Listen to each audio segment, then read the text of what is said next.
یہ کیسے ہوا؟ کیا وجہ ہے کہ جن کو ہم شیعہ کہتے رہے اور جن کے بارے میں فتوے کفر کے جاری کیے جاتے رہے کٹھ ملاؤں کی طرف سے، جن کی آنکھوں پر اندھیرا چھا گیا اور دل بصیرت سے ختم چھین لیے گئے، جو صرف یہ کرتے رہے، وہی صہیونیوں کے خلاف، وہی صلیبیوں کے خلاف، وہی وقت کی جو سپر پاور کہلاتی ہے اور کفر کی دنیا، اس کے خلاف وہی ٹکر لینے۔ کیا بات ہے؟ یہ راز کیا ہے؟ یہ راز صرف یہ ہے کہ انہوں نے وہ وعدہ، وہ عہد، وہ میثاق یاد رکھی ہے جس کا تعلق غدیر خم سے ہے۔ نبی اکرم صلی اللہ علیہ وسلم 40-50 ہزار صحابہ کے ساتھ جب مدینہ منورہ واپس آ رہے تھے تو ابھی آدھا راستہ طے ہوا تھا کہ ایک مقام جو غدیر خم کے نام سے معروف ہے، کہ غدیر تالاب کو کہتے ہیں، وہاں پر ایک تالاب ہے جو خم کی طرف منسوب ہے، وہاں روکا، سب کو روکا تاکہ سب لوگ یہاں پڑاؤ اختیار کریں، مجھے کچھ بات کرنی۔ اور اس کے بعد پھر نبی اکرم صلی اللہ علیہ وسلم نے سب کو سامنے بٹھا کر حضرت علی کو، سیدنا علی کو، مولانا علی کو بلایا، کھڑا کیا اپنے ساتھ، ان کے ہاتھ کو پکڑا اور اس کے بعد پھر لوگوں کو مخاطب کرتے ہوئے یہ کہا کہ میں سب سے زیادہ تمہارا مستحق ہوں، میں تمہارا سب سے زیادہ قریب ہوں، میں تمہارا ولی ہوں، میں تمہاری جانوں اور مالوں سے زیادہ تم سے قریب اور استحقاق رکھتا ہوں۔ اب نے کہا جی ہاں امنا صدقنا۔ جب سب سے آپ نے اقرار لے لیا تو اس کے بعد فرمایا کہ من کنت مولا هذا علی مولا، میں جس کا ولی ہوں، جو مجھے اپنی جان اور اپنے مال سے زیادہ بڑا سمجھتا ہے اور جو میرے لیے جان دینے کو تیار اور مال نشاور کرنے کو تیار، یہ علی میرے ساتھ کھڑے ہیں۔ میں جس کا ولی ہوں، علی اس کے ولی ہے، اعلان فرمایا۔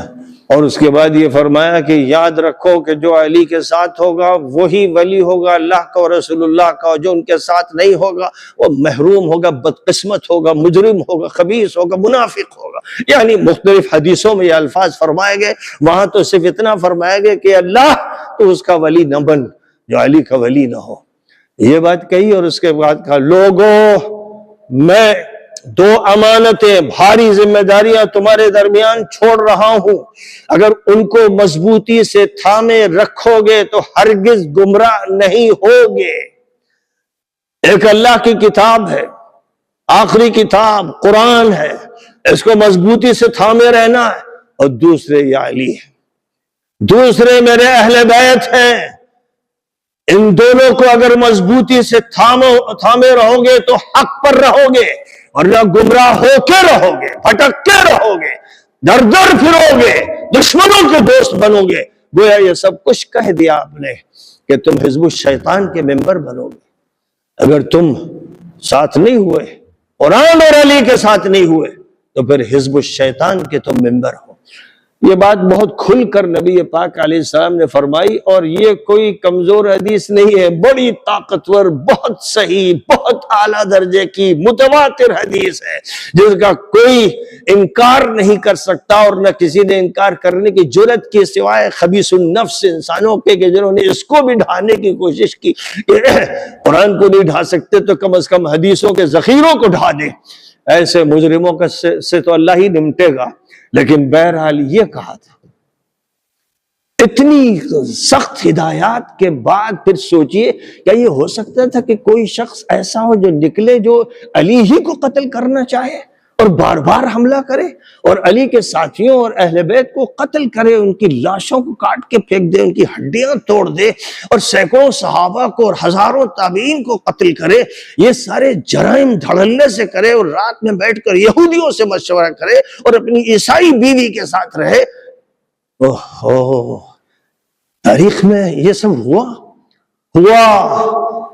جو امین تاریخ ہے اس نے اس کا ریکارڈ رکھا، لیکن ایسی تحریف کی گئی اور ایسا سینٹ پال تیار ہوا اور ایسا ایک نظام احبار و رہبان کا، یہودیوں اور عیسائی احبار و رہبان کا پیدا کیا گیا، جس نے اسلام کی کمر توڑ کے رکھ دی، اور پھر حزب الشیطان ہر جگہ قائم کی گئی۔ ہندوستان کی سرزمین پر سوائے حزب الشیطان کے اور کیا ہے؟ حزب اللہ ہے کہ نہیں؟ اگر حزب اللہ نہیں، اللہ کی پارٹی ہے؟ کون سی ہے؟ اکھلیش کی پارٹی اللہ کی پارٹی ہے، یا راہل کی پارٹی اللہ کی پارٹی ہے، یا مودی کی پارٹی اللہ کی؟ کون سی ہے اللہ کی پارٹی؟ کس کو ووٹ دینا؟ کوئی حزب اللہ ہے؟ قرآن کہہ رہا ہے حزب اللہ یا حزب الشیطان، صرف دو بس، حزب اللہ یا حزب الشیطان، کفر یا ایمان، شرک یا توحید، سنت یا بدعت، حق یا باطل، بیچ میں کچھ نہیں ہے۔ لیکن آپ سنیں گے اچھے اچھے علماء بولیں گے سیکولر پارٹی کا ہم ساتھ دیں گے، مسلمانوں کو چاہیے سیکولر، یہ لفظ، یہ لعنتی لفظ آیا کہاں سے؟ سیکولر کے معنی ہوتے ہیں لادینی، لادینی معنی ہوتے ہیں، ترجمہ دیکھ لیجئے، لادینی نظام کے تحت ہم چلیں گے، لادینی دستور مانیں گے، لادینی۔ یہ بول سکتا ہے کوئی مسلمان؟ اگر اس کو اپنے ایمان کا شعور ہے تو یہ لفظ بول سکتا ہے؟ اس کو تو یہی کہنا تھا کہ حزب اللہ چاہیے، چاہے وہ ابوالکلام نے بنائی ہو، اور یہ یا حضور کے مخلص و وفادار صحابہ کی حزب اللہ ہو۔ قرآن جس کو حزب اللہ کہتا ہے 1450 سال پہلے، بس وہی پارٹی ہے، اس پارٹی کے علاوہ کوئی پارٹی نہیں ہے، یا پھر حزب الشیطان ہے۔ اب جتنے بھی عرب ممالک کے حکمران ہیں وہ حزب الشیطان کے سردار ہیں، اس کے ذمہ دار ہیں، ممبر ہیں، وہ یہودی کالونیاں سنبھالے ہوئے ہیں، وہ اسرائیل کے نمائندہ ہیں، وہ ٹرمپ کے ذلیل قسم کے پالتو کتے ہیں۔ تو ان سے جس کا تعلق ہو اور جو ان کی بات کرے اور ان کا دفاع کرے، وہ مجرم ہے، بہت بڑا مجرم اور خبیث ہے۔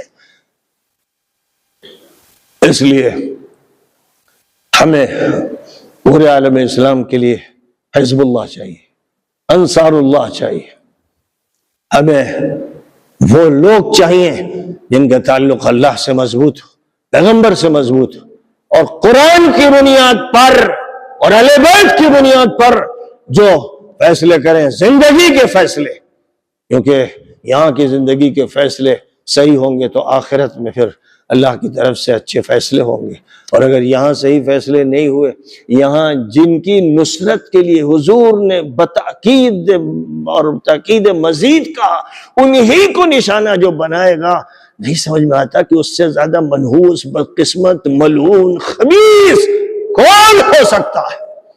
کون ہو سکتا ہے؟ تو کون سے نفوس ہے ناپاک نفوس جو ایسے ملعونوں اور مجرموں کا دفاع کرتے ہیں؟ ان کا علم کہاں چلا گیا؟ حرص کہاں چلی گئی؟ غیرت کہاں چلی گئی؟ کہاں مر گئے وہ؟ حضور پاک علیہ السلام نے یہ فرما دیا، اور بہت وضاحت سے، کہ تم نہیں دیکھو گے ایمان والوں کو کہ وہ دوستی کریں ان سے جو اللہ اور رسول کے دشمن ہوں، ان کے مخالف ہوں، اور جو دینی مقاصد کے خلاف جد و جہد کر رہے ہوں، ان سے تعلق تم ایمان والوں کا نہیں دیکھو گے، چاہے وہ لوگ جن سے تعلق کی بات کی جا رہی ہے باپ ہو، بیٹے ہو، بھائی ہو، بیوی ہو، قریب ترین رشتہ دار ہو، سب سے تعلق توڑ لینا ہوگا اگر وہ حزب اللہ میں نہیں ہے۔ تعلق اس کے علاوہ کسی اور بنیاد پر قائم نہیں ہوگا۔ کس کا تعلق اللہ سے ہے، رسول اللہ سے ہے، نبی کے اہل بیت سے ہے، اور مخلص و وفادار صحابہ سے ہے۔ جس کا ہے وہی ہے جو اللہ کی پارٹی کا ممبر ہے، اور جس کا یہ تعلق نہیں ہے وہ شیطان کی پارٹی کا ممبر ہے۔ سارے مسلمانوں کو یہ بات واضح طور پر سمجھ میں آ جانی چاہیے، اور جس کو نہیں یاد ہے، بھول گیا ہے، وہ سورۃ المجادلہ کی آخری آیتیں ترجمے کے ساتھ پڑھ لے۔ مسلمانوں، رمضان کے آخری دنوں میں کہہ رہا ہوں، ہوش میں آ جاؤ، ان لوگوں کا ساتھ کبھی مت دینا جنہوں نے نبی کو دکھ دیا، نبی کو اذیتیں دی، نبی کو تکلیفیں پہنچائی، نبی کے اہل بیت کو قتل کیا، جو وقت کے یزیدی تھے، ملعون و فرعون تھے، ان کے ساتھ مت کھڑے ہونا۔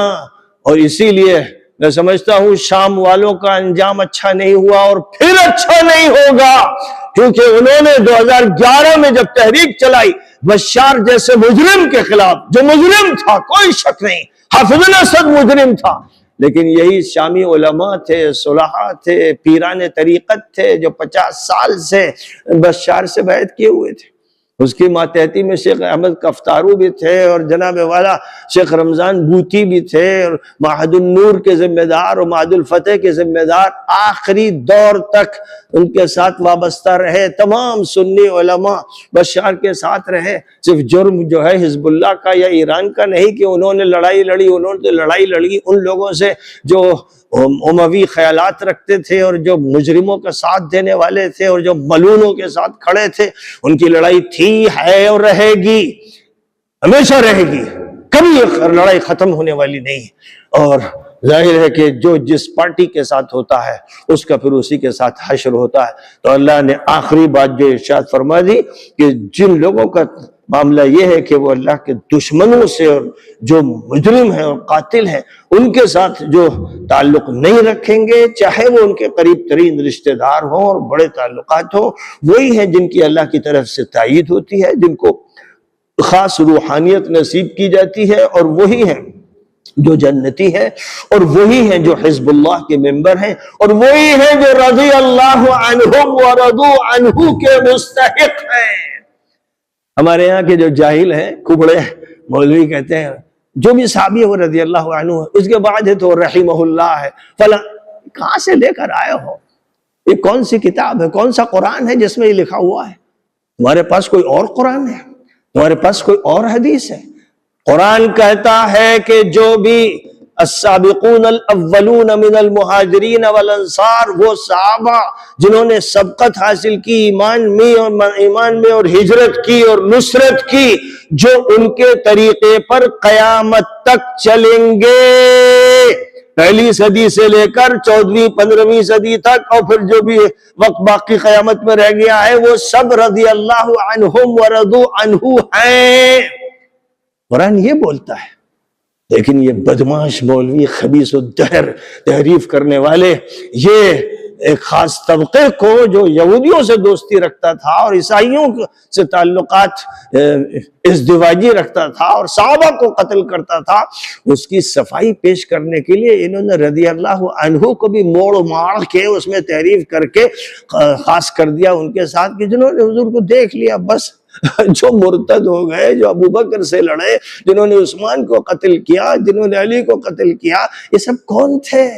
یہ سب وہ تھے جنہوں نے حضور کو دیکھا تھا، اٹھے بیٹھے تھے، ساتھ رہے تھے، لیکن جرائم پیشہ تھے، آخری درجے کے مجرم تھے، اور قرآن نے ان کا کچا چٹھا کھول دیا ہے۔ تو قرآن پڑھو اور قرآن کا ترجمہ پڑھو، اور اس سے ہٹ کر اگر کوئی بات کرے تو اس کو سمجھ لو کہ یہ یہودی ایجنٹ ہے، یہ عیسائی ایجنٹ ہے، یہ کافروں کا ایجنٹ ہے، حزب الشیطان کا بیمار ممبر ہے، اس لیے اسے ہمارے ماحول سے دور رہنا چاہیے۔ اللہ تعالیٰ پوری امت مسلمہ کو حزب اللہ میں شامل فرما دے اور حزب الشیطان کا خاتمہ فرما دے۔